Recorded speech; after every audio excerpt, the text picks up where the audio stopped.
बात उस समय की है जब बिहार, बंगाल और उड़ीसा संयुक्त रूप से था और उसी समय भारत पर अंग्रेजों का प्रभाव लगातार बढ़ते जा रहा था।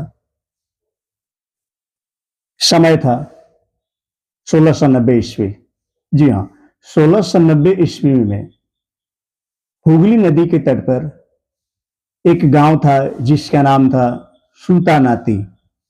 गांव का नाम ठीक से सुनिएगा, सूतानाती। जी हाँ, सूतानाती गांव में एक अंग्रेजी अफसर जॉब चार्नॉक, ये जॉब चार्नॉक नामक अंग्रेजी अफसर एक अपनी फैक्ट्री बनाता है और फैक्ट्री की रक्षा के लिए वो स्थानीय लोगों से बचाने के लिए उस फैक्ट्री को चारों ओर से चार दीवारी करता है, मतलब कि किलाबंदी कराता है।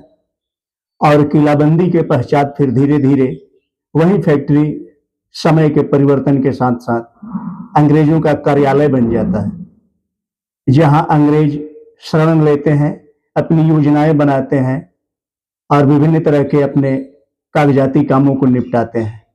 मतलब कि अंग्रेजों का कार्यालय बन जाता है।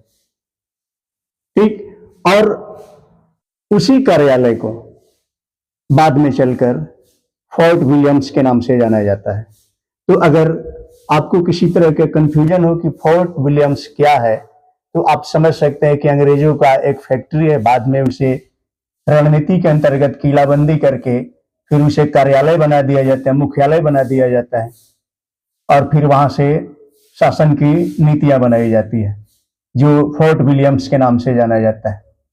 इसी फोर्ट विलियम्स का बाद में नाम बदल दिया जाता है भारतीय लोगों द्वारा, तब जब भारत लंबे संघर्ष के बाद आजाद होता है और आजाद होने के बाद आजादी को यादगार के रूप में फोर्ट विलियम्स को उसका नामकरण जो था उसको बदल के, मतलब न्यू अर्थात नया नाम रखा जाता है, जिसे विजय दुर्ग कहा जाता है। जी हाँ, तो विजय दुर्ग कोई और नहीं, पश्चिम बंगाल में स्थित जो विजय दुर्ग है वो कोई और नहीं बल्कि अंग्रेजों द्वारा बनाया गया फोर्ट विलियम्स है। जबकि फोर्ट विलियम्स कोई और नहीं बल्कि अंग्रेजों का एक फैक्ट्री है। तो इस तरह से फैक्ट्री फोर्ट विलियम्स और फोर्ट विलियम्स आजादी के बाद फिर बन जाता है विजय दुर्ग।